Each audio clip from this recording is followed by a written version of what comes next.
Hello and greetings from Camp Fish YMCA. Today we're going to talk about summer and why we love summer and some cool things we can do during summer. So summer is my favorite time of the year, but sometimes I get so excited and then summer comes along and I just find myself getting bored because there's not much to do. So what we're going to do today is we're going to show you 10 activities that will spark your curiosity this summer and give you some some really cool activities to do. Come on.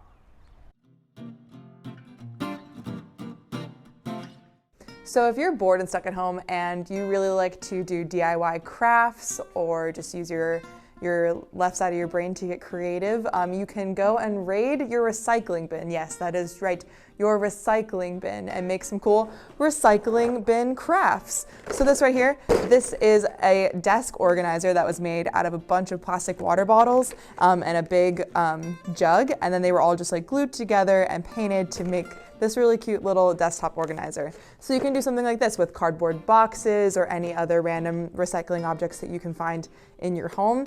These are a great use and a great way to be environmentally friendly and repurpose these items so they don't go straight to a landfill. So that's one option. You can also do this really cool thing where you can actually learn how to weave with plastic bags. So one of my best friends, Tiffany, she made this hat from old plastic bags that she just had lying around her house, and she learned how to knit with that plastic. So that's something that you can look up how to do online, and you can learn how to make bags, you can learn how to make hats, you can learn how to make wallets, whatever your brain can possibly come up with. So go crazy, have fun, get wild, and use those recyclable goods and get creative. So the world is a beautiful place. Even from your backyard, your window, your front porch, or even if you have a nearby neighborhood park. It's a beautiful place and there's a lot of really cool things going on. So what I want you to take note of the next time that you're outside or on your porch or on your front yard or your neighborhood, I want you to look for something that is multicolored. I want you to look for something that makes you laugh. I want you to look for the weirdest possible thing. I want you to find something that produces its own food.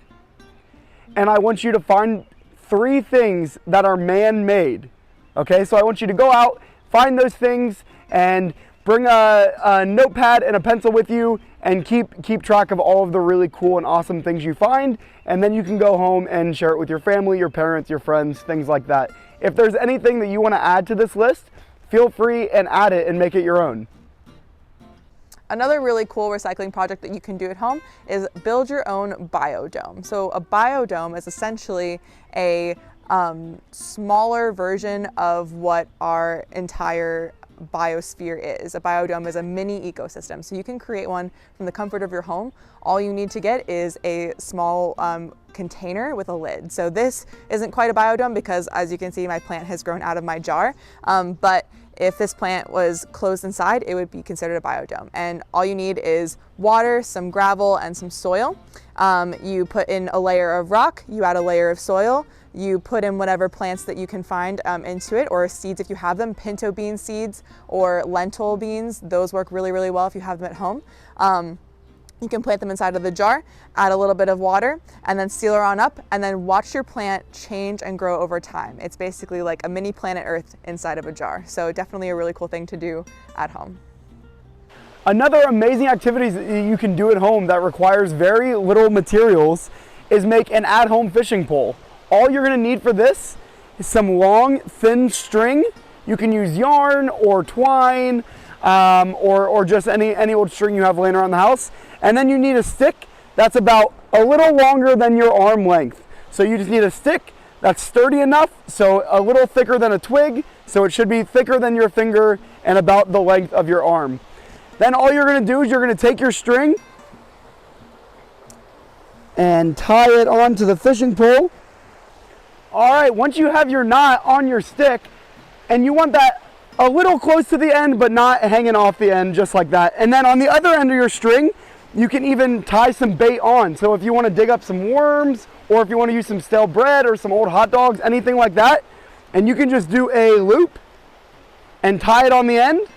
And then once you have your bait on and your pole is all tied up, ready to go, then you can go ahead and make your first cast.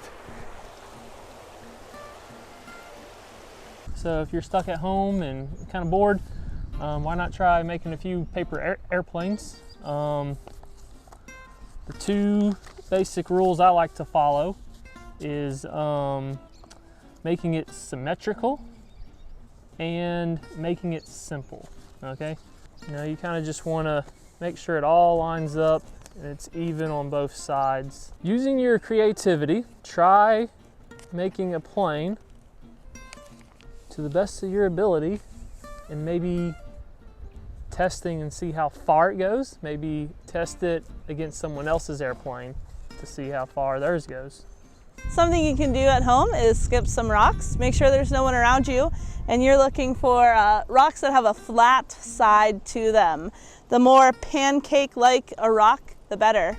The world record for rock skipping uses Lake Erie rocks. So if you're on Lake Erie, that's kind of cool. You're gonna make a little frisbee shape with your hand, and sometimes you'll get one skip and sometimes you'll get 12. Let's see what happens. Oh, nice, Brad. Oops, I didn't get any that time. 1. Happy skipping.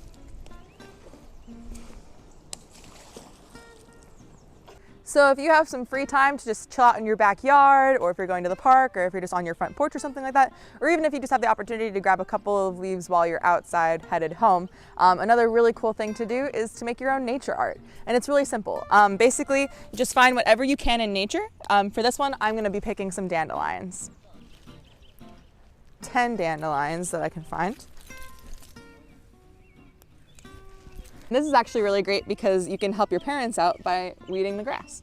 And so what I'm gonna do is I'm just gonna arrange these dandelions in a pretty pattern until I come up with something that looks like this. And this is a small example, but if I were to take this and if I were to expand it so it went all the way across my yard, it would look really, really cool. So, nature art can be something as simple as that. You can also use sticks, you can use other or leaves that you find around the house. There's a lot of cool things that you can do. You can also transfer this onto paper and press the flowers to keep them in your house, or to make bookmarks or anything cool like that. So you can get really creative. There's lots of resources online for nature art. I would check those out. So at home you can try to identify some trees by printing out some tree identification resources online like what we have here. This tells us the leaf, the bud, the bark, and where the tree grows. And so we found this poplar tree.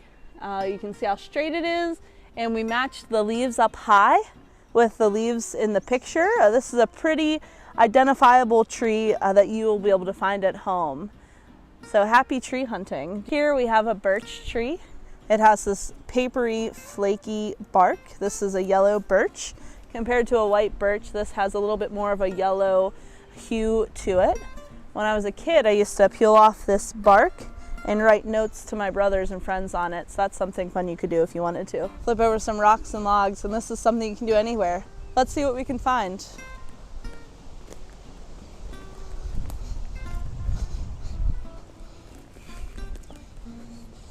I'm excited to see if there's anything under this rock. I don't see anything here. It looks like it's too dry. Let's go over to some of these rocks, or to some of these logs.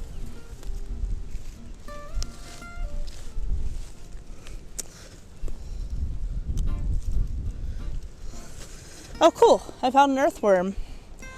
Do you know if you cut these worms in half, they will regenerate? You can have a pot of soil or dirt, cut it in half, and whenever you dig up the dirt in a week, you'll have 2 full worms instead of 2 broken worms. So another really cool thing that you can do from home is start your own window garden. So all of these bags that I have over here are full of like beans and seeds and lentils that I just had in my pantry. So if you have a bunch of dry goods lying around, you can experiment with them and see which ones can sprout. So you can try to sprout quinoa, you can sprout, like I said, lentils or any kinds of beans, and they sprout actually pretty quickly. You can even grow a cat plant. And another really cool thing is that once they sprout in the window, you can transfer them to some soil or to another container like this, and eventually you can actually transfer it so that it goes into the ground outside. And another really cool thing, you can also start gardens from food scraps in your home. If you have like an old piece of garlic clove or an onion or some old lettuce lying around, you can cut the top off and leave the root system intact, and you can actually plant these into some little bits of soil or onto a paper towel, and they'll start to sprout roots. And so then you'll have your own little garlic plant or your own little lettuce. It's pretty fun. Enjoy, experiment, get out there, garden. Thank you all so much for joining us on our 10 ways to fuel your curiosity. I hope you have a lot of fun doing these activities and have a great summer exploring. See you later.